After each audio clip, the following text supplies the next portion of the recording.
Hands off. Nice ball.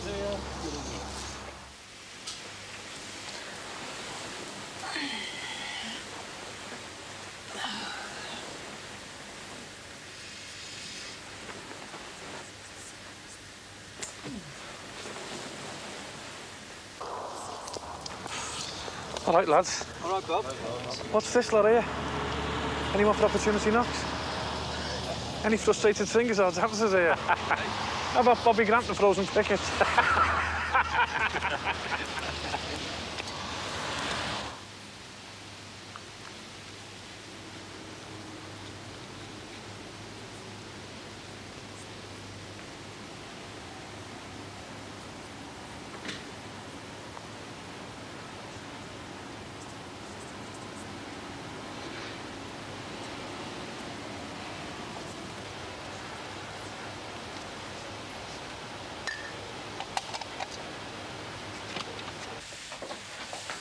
He's a right plank, that guy. Who? Him next door.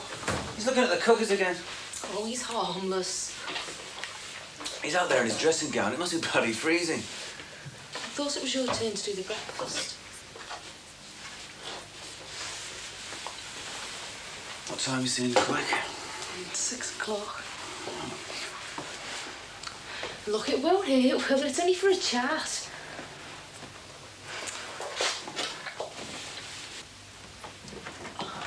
Where have you been? The kitchen? Yeah, before that, you've been up a while. Oh, I've just been having a little look round. Well, I hope you haven't been outside dressed like that. Be Plastic Max next. All right, lad. All right, boys. How's it going? Not bad, is it? No, not too bad today.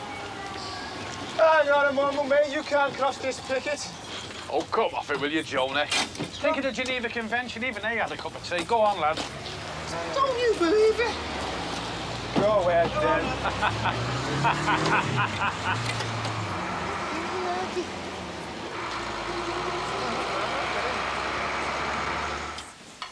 Do you just want to get them into trouble? Whose side are you on? Do I have to be on anybody's side? Of course you do. Mine. And you could just be making a fuss over nothing. House prices don't just depend on your own house, you know. Really? Really. We have to make sure that this road doesn't drop in status, and that lot out there is a definite decline. Look, we're all new here, and it's obvious the cooker parking is only temporary. How do you know? Could be fridges next week. Burnt out cars, washing machines. No, Heather, we have to nip this in the bud.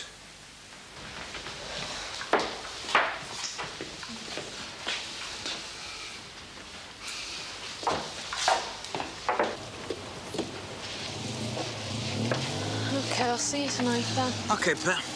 And see if you can tidy this all up before I get round out. OK. Right. See ya. Sure. Do you a nice line in eye-level grills. 5 down. Concise. Exact. 5 letters. Well, I don't know what 10 across is. Part of the Tigers. Whoa!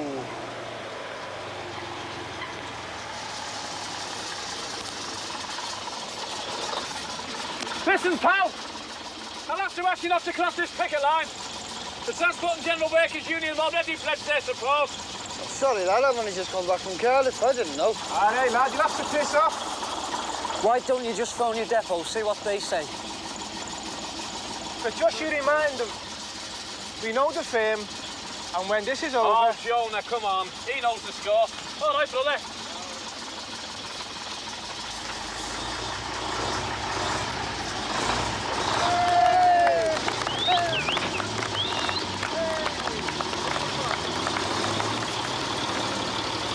Come on, Carol, hurry up with those cobs, will you?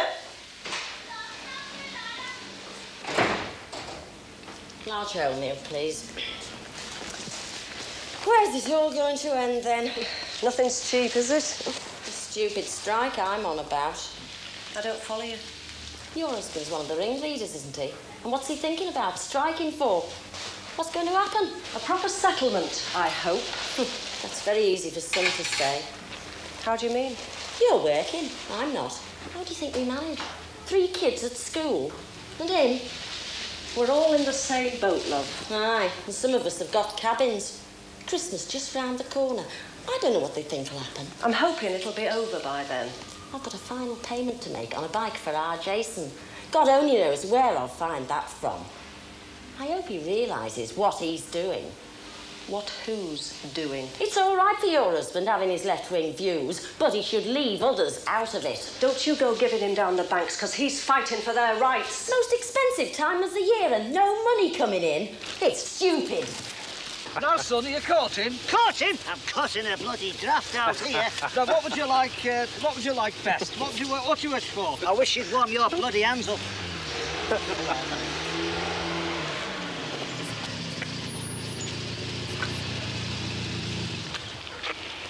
Where are you going, Bert?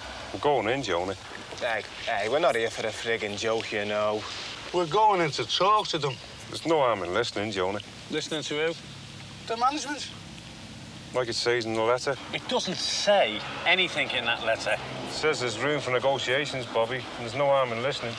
It's obvious what they're up to, isn't it, Bert? They're trying to break our unity. Now, you know that. Come on, Bert, lad. Back out of it.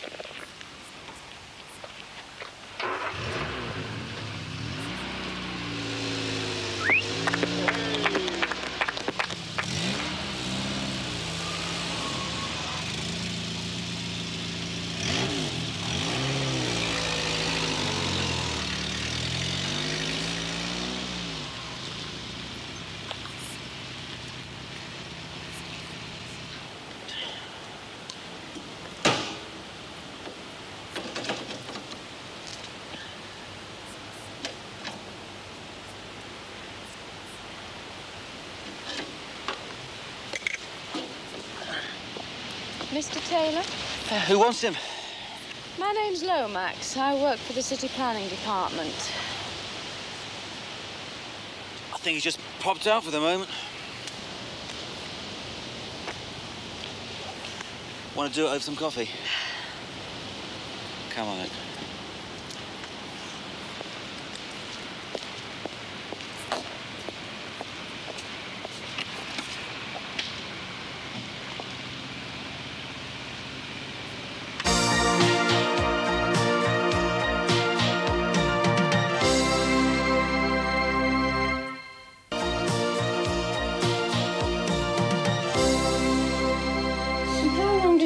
Expect to be without premises? Just until you can find new ones. It was a bad fire. It's lucky none of the cookers showed any sign of fire damage. Yeah, well, they were in a different part of the warehouse. Moved for security reasons. I wouldn't have thought they were very secure out there. It's a nice area, this. Anyway, they're not going to be there long, are they? It comes to something when you can't do a mate a favour. It's how far a favour goes, Mr. Taylor. You do have your neighbours to consider. Which one bubbled me? I'm afraid I'm not at liberty to say. Only following the orders, yeah? Orders I actually believe in.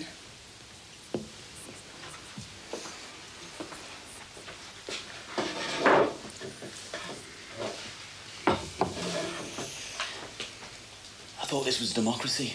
Freedom of the individual and all that. And what about the protection of the environment? The two are equally as important. Not that you are running cookery furnishing as a business. Of course not. But if I was, I don't think it's a business of any nosy neighbours. OK, look, if I was bubbled, I'd jack it. They'd all be gone by the weekend. There'd be no need to get heavy with the legalities, would there? I'd have a mortgage to pay and a wife to feed, if I was. Know what I mean? And they'll be removed by the weekend? Oh, my mate's word is my bond, Claire. I'm sure it is, Mr. Taylor, but you understand I have my job to do. So, I'll visit you again. Shall we say on Friday, then? I was hoping you'd say that. Picture, drop on my nose. Karen! I'm not deaf, you know. I'll give you the lift home. Where'd the fellas think the only 'cause they got a spare crash helmet? Probably been watching too many Clint Eastwood films. Come on, I'm only offering you the lift home. Karen! Jeff! Bought you a present. What is it then? Not here. Why not? Because I haven't got it with me. Oh, you're supposed to surprise now. What is it? Get on the bike and I'll tell you. Don't get round me like that. I'm not trying to get round you like that. I just want to... Karen, I'll give you the lift down. Karen.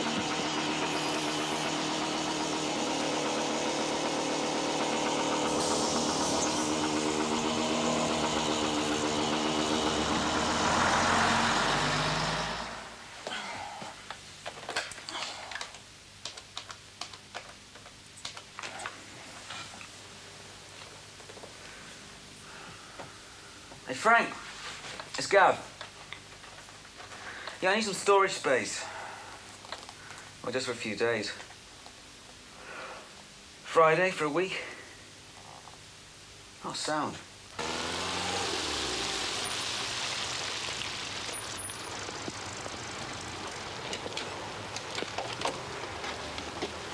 That's Jimmy Harrison there. Yeah. Not here for pepper duty either. Just keep it calm, eh, lads? I'll take him out if he tries it, though, Bob. Jonah, we don't want any trouble. All right. There'll be no riots here, Sherlock.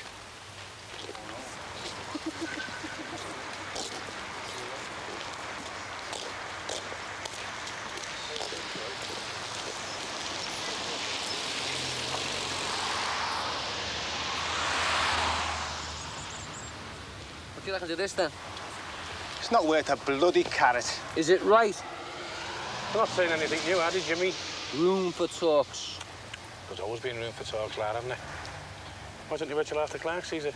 See what he makes of it. Tear the bloody things up. You got a mouth like the Mersey tunnel you have, Jonah. Do you want to try shutting it for me? All right, fellas. Just keep it calm, eh? Listen, Jimmy, what I'm trying to say to you is there's a set of channels to go through here. All right. All right, well, what happens if the set of channels gets clogged up? Sudden early Christmas now and no sudden money thanks to you lot. No money? And there's you, working down the market with your brother-in-law. Piss off, you bloody scum! Bastard! Stay out of my business! All right, lads, come on now.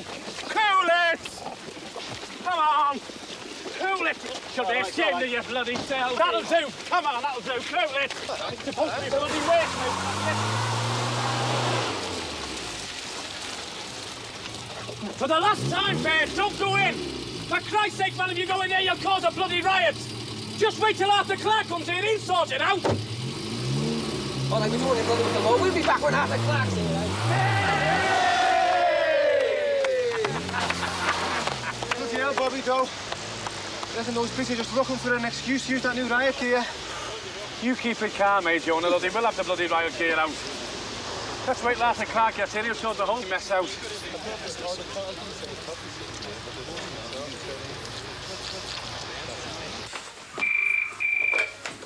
Hello? Oh, hi, Pet. No, of course I haven't forgotten. As a matter of fact, I'm getting changed now. Clean underpants and all that. I got interrupted by someone from the council. No, there's no worries. I'll see you there. Hope the doctor's got warm hands. Bye, love. What friggin' time they were here, isn't it? Arthur's a full-time official, isn't he?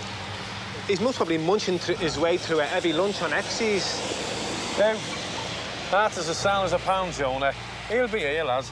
Bobby, they don't give a toss about us standing here. Oh, come on, Jonah. Behave yourself. There you are.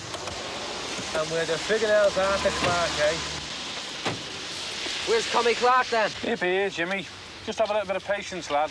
You still want to go in and talk to them, though? It'll only be the ale talking. And you'll be falling right into their bloody hands. Anyway, our only chance here, lads, is that we've got to stick it out together. Your only chance. I'm going in. Not doing yourself any favours, are you, pal? Why don't you just forget about them letters and go home, eh? Bert, why don't you take him home? We'll get it sorted. We're all after the same thing, you know. Saving jobs and a decent wage. Tell to my missus when she's got to go down to Soldier for some sudden wages. At least there is a soch.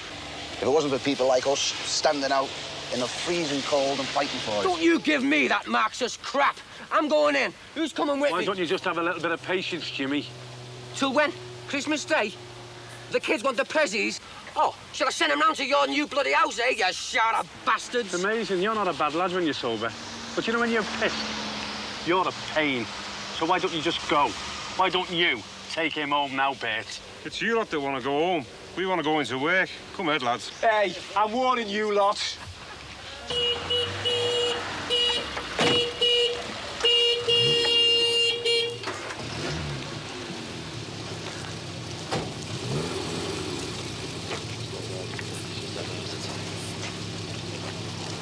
What's up, Bob? What's up? Been someone to the criminal, have you?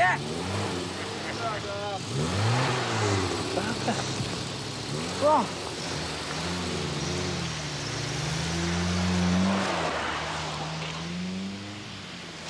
45, please, love. Okay. Oh, thanks. Hello, Father. Hello, Sheila. I'll say it before either of you. No, I don't want any angel cake. But I am going to be a bad customer. Why is that, Father? I'm not going to buy anything. I was just wondering whether it would be convenient for me to come round and have a few words with Bobby. Well, I think he'll be in tomorrow afternoon, but I can't be certain. I'll take my chance. I'm due to be round that way sometime tomorrow anyway. It's nothing to do with our Damon, is it? No. There's no mystery about it. I'd just like to know a little bit more about the strike. Oh. You see, it's coming up increasingly in conversations in the club. And I'm breaking no confidences by saying that people are expressing one or two worries about it. I think a bit of divine intervention may be a good idea, Father. I don't think there's any need to get head office involved yet. No, I'd like to think of us as an active part of the community and not just men in black suits who work only on Sundays. I think Bobby would be very happy to explain it to you, Father. Fine. Bye-bye, then. Bye. I'm not going this Sunday. Hey, why don't you go to the match with me dad tomorrow instead of me? That's the only time he's in a good mood. I hate this, though, you know. Every weekend, Ma's hanging over you. Makes you feel like you know something. Yeah. I'm telling my mum when we go shopping on Saturday, I'm going to say, look, I'm not going this Sunday, next Sunday, or any other bleeding Sunday. Hey, nice one, Cags. Stop calling me Cags. OK, Cags. Oh, all right. Hey, what's your new fella's name? Who says I've got a new fella? No one. What's his name? Hey, tell you what, though, if he's got a motorbike, don't tell me mum about that before you tell her about going to Mass. I'm off out. Ta-ra. Well, a lot of people have this sort of problem, you know. And 90% of the people who have difficulty conceiving have physical problems. We don't have any physical problems. No, I'm not talking about anything obvious. My advice to you at the moment is give it more time. I've examined Mrs. Taylor, and, well, everything seems to be happening as it should. You mean we're doing it right? Give it another month or so, and we'll have another chat. We've been waiting a long time already, Doctor. Well, it probably seems a long time to you. Look, you've already started to check temperature for ovulation. We'll continue with that for a while. And we'll need a sperm sample from you, of course. Sooner the better, really. What do you mean by physical problems? Minor blockage of the fallopian tubes, or something of that nature. How'd you find out? Laparoscopy. It's a small exploratory examination. But you're a long way from that. I've a little booklet here with some of the myths that have grown up about pregnancy. Oh, I've already got it. Oh, fine. Well, come and see me in 6 weeks' time.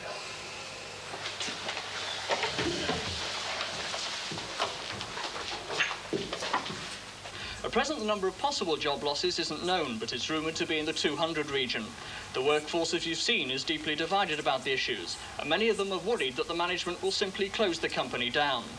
The pickets finally allowed the strikebreakers through after the arrival of a car at high speed bearing bad news. They wouldn't tell me what the information was, but that news had a dramatic effect on one of the conveners, Bobby Grant. With his departure, the picket lines seemed to crumble, and the men began...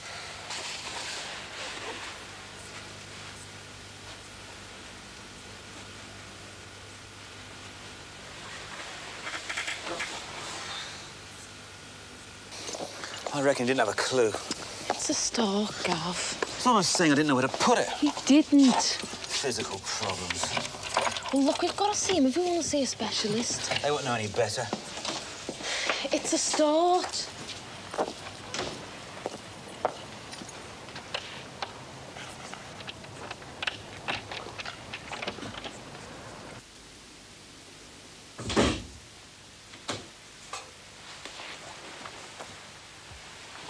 sitting in the dark.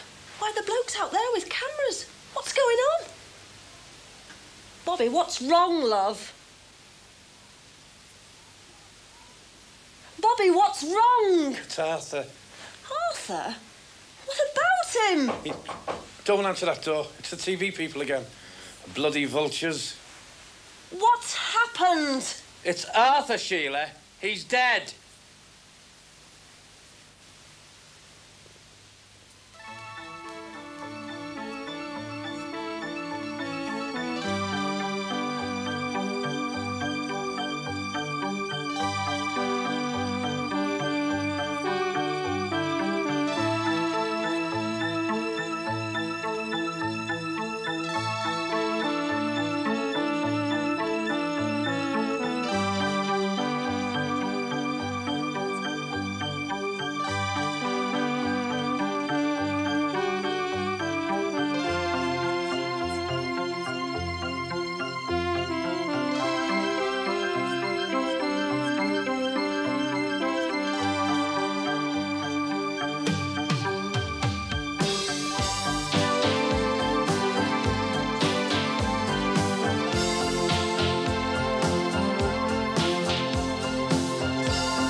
Can I get a computer to work that out for you? Us, Gavin. It's yours as much as mine. Yeah. A computer couldn't work it out anyway. Women ovulate at different times, you know, and some of them during the periods. You know what my old fella used to say? The more you do it, the better your chances. Pity you're not like him all the time. Yeah, I don't take after my old fella at all. In fact, I don't even look like him. Must have been the milkman.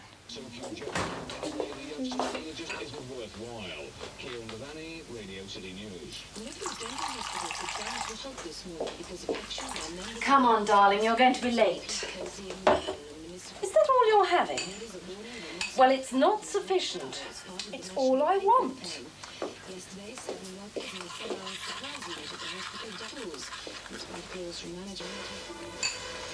I was listening to that. I want the weather. Well, I want the news. I want the weather. Please, Paul, take the children to school. Gordon's going to miss his train. Come on, Lucy, get ready. When I've listened to the news, I will come into the car. Until 8:25, my time is my own, and I am listening to the news. Honestly. Is that really necessary? I think it's necessary to know what's going on in our area. I mean, if you listened to the local news a bit more and ventured out, you might understand what I'm going on about a bit more. Like that bloke across the road and his strike, for instance. Lucy, Dad's in the car. He's going now. You ready? Yes. I don't know what all the rush is about. We're only going to school, you know. Well, if we don't hurry up, I'm going to miss my train. I'm coming, OK? Tell your father she won't be long. Come on, Lucy. Try and cheer up. Right, I'm off. Don't go talking to any strange men dressed like that. What do you have on today? I'm a bit busy. Got a bit of business. A bloke across the road's one of them. Oh, that one that was on the news. His son, Barry. He's OK. He's got something for me. You know, they're not a bad bunch over there. You're going to invite them over sometime, get to know them. Strictly business at the moment. It always is. Anyway, at some stage in the day, you're going to have to produce a sperm sample. And that's more important than any of your deals, even if they are with the neighbours. Remember, you've got 2 hours from the time it leaves you to the time it arrives at the hospital. See you later. Hey, how can I without the car? Well, you're going to have to get up and run me in, aren't you?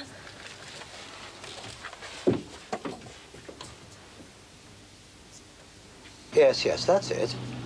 Collins, number 8, Brookside Close. You'll definitely call round today. Like yesterday, I suppose. Very well. Goodbye.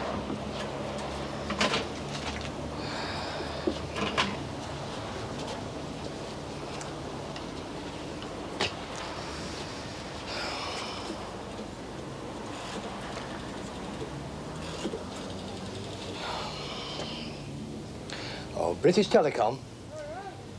I'd like to make inquiries about the installation of my phone. Collins, number 8, Brookside Close.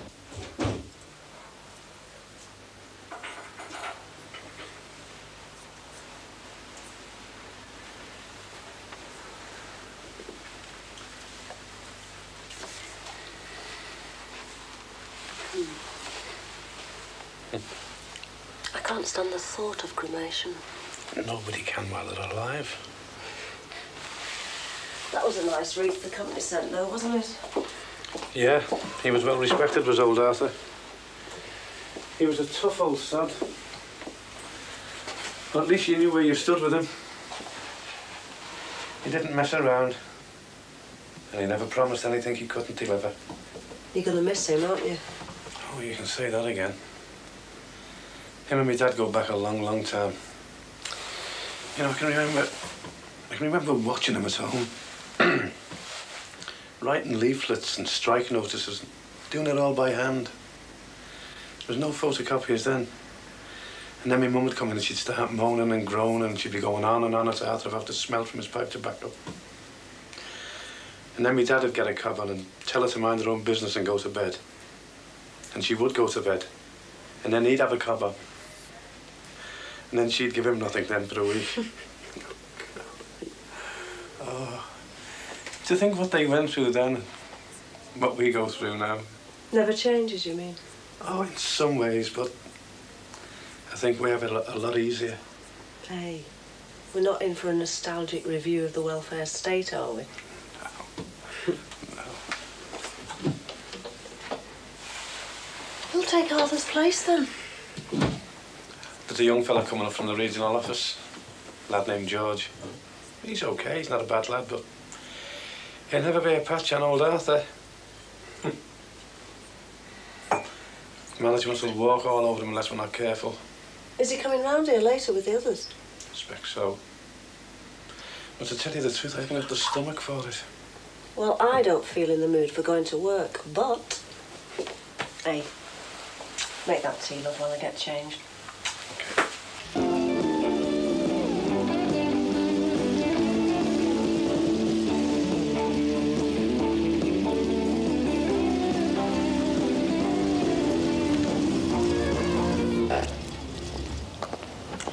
A lovely Lomax. Ms. Lomax, Mr. Taylor. See? They've gone. I had noticed even before you arrived. Would you like to come round and check at the back? I already have. Oh, thorough. How about coming inside to see if I'm keeping an immoral household as well, eh? Well, not really, but I wouldn't mind a cup of coffee. What? Well, don't look so shocked. It's strictly business. Okay, come on.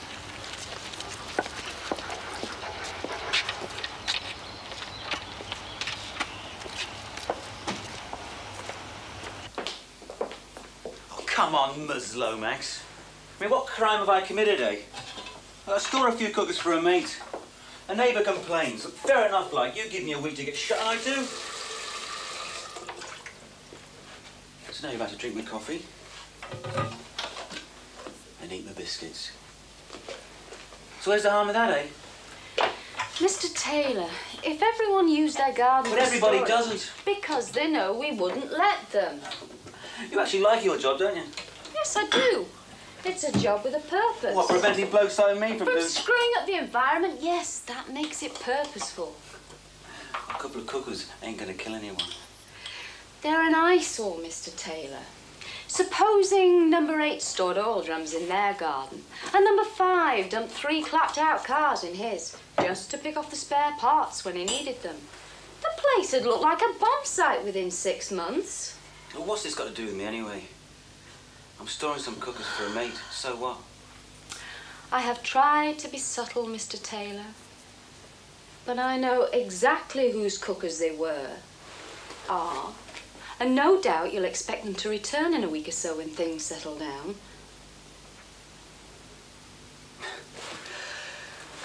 Supposing I were to have a small business. Supposing you were. Well, where would I stand? Not clause X sub para D, but straight up like. Well, that's not for me to say. Off the record. A bit of purposeful advice. Give up? Oh, and sign on the dole, great. It mustn't be an eyesore. If nobody can see it, smell it, or hear it, out of sight, out of mind. So if I were to build myself a nice little shed in the garden, the statutory distance from the back door, like.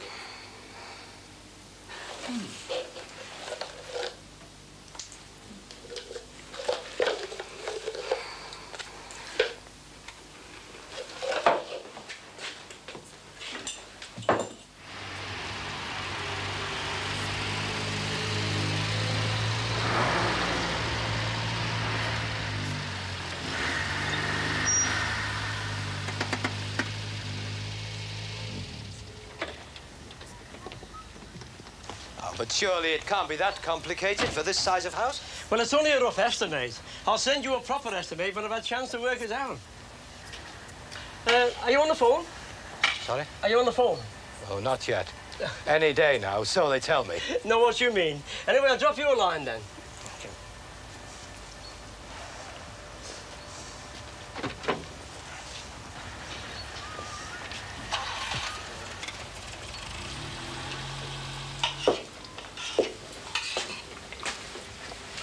Reasonable quotation?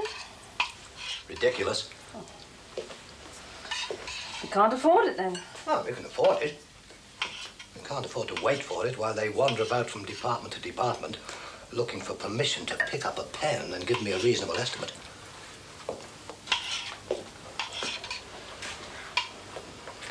So you do intend to use our insurance money for a carport? Yes. Does that include Gordon's share? What do you mean, Gordon's? Well, it was mostly his things that were stolen. Ah, he'll be all right. He'll still get his computer. And a more sophisticated one than he had before. I wonder how the Bolshevik bacchanalia is progressing across the close. What? The Politburo are in session in number 5. Oh, please, Paul. Please what? Please don't complain to the council. So, it's cut off your nose or bleed to death. Some friggin' choice that is. You get nowhere talking like that, Jonah. There's nowhere to go, Bobby. Oh, it's not that bad. If 200 redundancies isn't that bad, what is? 250? All right, Jonah, the redundancies are bad. But it's not a total shutdown. Not everybody are going to be out on the rear by the new year. If Arthur... Jonah. If Arthur Clarke was here, he'd have stuck it out for a proper solution. Look, we all know 200 redundancies stinks. But not even Arthur could have saved those jobs for you. Now, with early retirement and any other volunteers, well, it mightn't be as bad as it looks. I don't know. It still looks bad. And not only that, some men, and my missus, are going to be wondering what the hell we stayed out for so long, like. When all we've achieved is, well... The loss of 6 weeks' wages. And a good opera into the bargain. Well, we would never bargain for that, Jonah, did we? But at least we know one thing. We know that the men out there voted to come out. And who knows? They might even vote to stay out too. You're great, you are, Bobby. They're crossing the picket lines like it's their January sales, and you think they might vote to stay out. They'll be back like a shot, and you know it. Well, we'll just have to go back then, won't we, lad? OK. Listen, let's accept that sometime we've got to go back. But there's still the 200 jobs on the chopping block that's got to be taken into account. Now, apart from sort of voluntary redundancies, how many others do you think there'll be? 80, possibly 100. Jesus, is early retirement going to reach down to 35? Will you, Jonah? George has got a hard job on stepping in for Arthur. Let's face it, George, you don't know the score. So don't be scared of saying you don't know the figures. We accept that. But this has got to be dealt with carefully. Yeah. Yes, Jack, we know, but what about the others? Who goes? Last in, first out. Always is. Is it? Don't be so bloody soft, Jack. What about them bastards who crossed the picket? If anyone goes, it's them. Jonah, we've already suspended them. And what do you think the newspapers would make of that lot? They crossed the picket, Bobby. No one made them. They need educating. They need shooting. They know you were right. Most of them do anyway. But you've got to prove it to them. It's no good acting superior to them. They'll only resent it. So what? So, take a leaf out of Chairman Mao's book. When you've conquered your enemy, make him your friend. By next time round, he'll be on your side. You bloody moderates. You're fond of quoting revolutionaries when it suits you. Look, Jonah Bark, men cross a picket line for all kinds of reasons. And most of the time, they're not very happy or very proud about having done it. They had the same choice as the rest of us. Only they took advantage of the situation like the bunch of yellow-necked scabs they are. I'll tell you something. You might solve this one, but you'll have a lot more aggro on your hands. Because if we do go back, and nothing happens to those bastards, the rest of the lads are going to be wondering why they didn't cross the picket line. You know something, Jonah? I don't think your application to join Her Majesty's diplomatic corps is going to meet with any great success. Tell you something else, George. I'll be asking the same question. And if you want to, you can bloody quote that on the friggin' radio. That's what.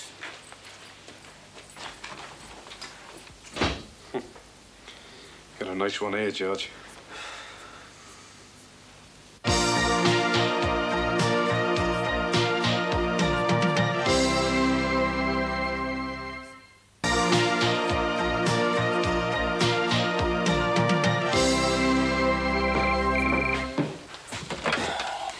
Yeah. Okay. Fine. Cash? That's okay. Right, nice one, Barry. See you later.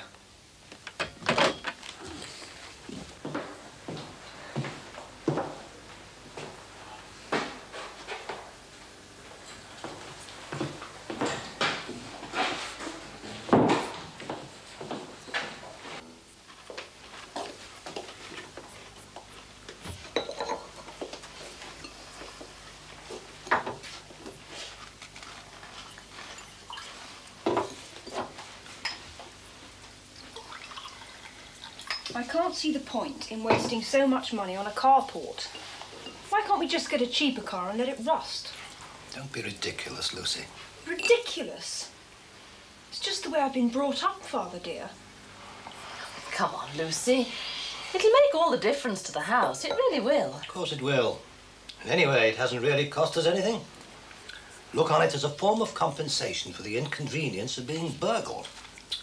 On the Wirral, we couldn't keep up with the Joneses, and that's why we moved here.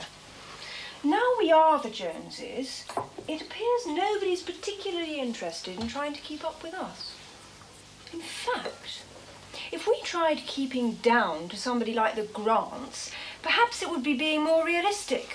It will improve our own environment immeasurably, Lucy, and you know it.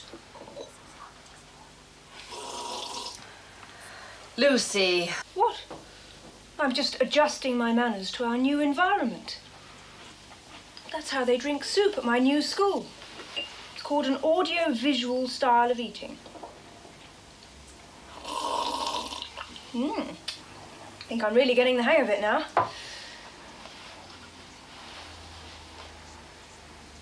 Anyway, what do you think about a carport, Gordon? Oh, I'm sorry. One question at a time.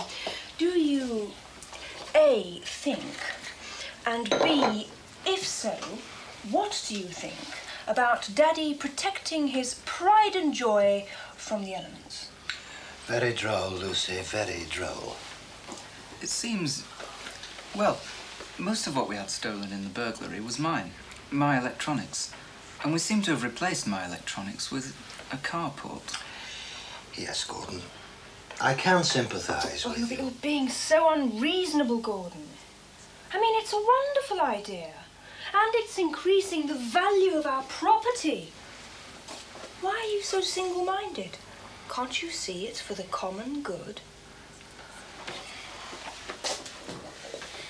We haven't yet had our money from the insurance company, Gordon. But when we do, we'll see about replacing your computer. Okay?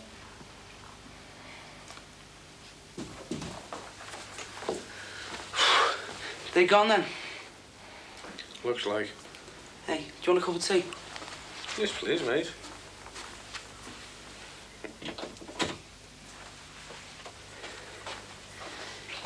Hey, he's a dickhead, Jonah, isn't he? Ah, well, he hasn't been up against it yet, has he? Ah, he must have. He's black. Everyone gets picked on sometimes. Last time you were on strike, I was in the juniors. You still remember that? Can't help it, can I? Number of times I was jumped. What? Why didn't you ever say anything about it? Ah, you and Mum had more important things to worry about, didn't you? Besides, I've set up school since then. What do you reckon to this dispute? Go on, you must have heard. Jonah's right about one thing. The ones that cross the picket line should be elbowed first.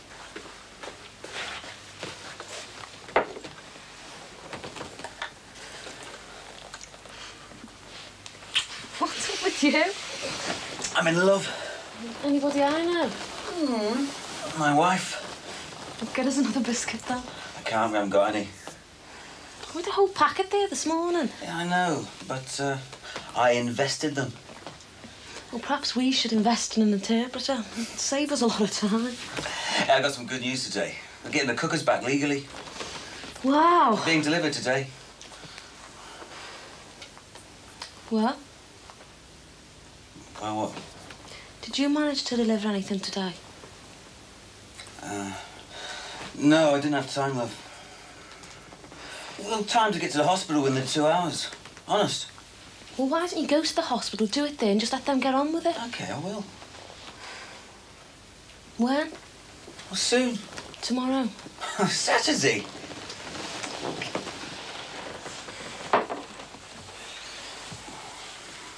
On Monday, I promise. You're more interested in your stupid cougars in the hospital. No, I'm not. On Monday, I deliver enough sperms to drown the whole bloody hospital. Honest. Oh, great, he's got him!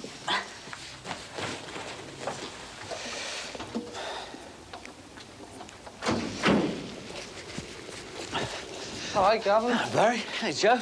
These do you? Oh, Barry, they're terrific. I feel sick already. Oh, yeah. I nearly threw up on Mum when I was bringing them in. Hey, what have you been doing then? Yeah, never you mind. Hey, fancy a drink? Yeah? How about the Queens? Yeah, fantastic. I like the sound. Oh, what's up?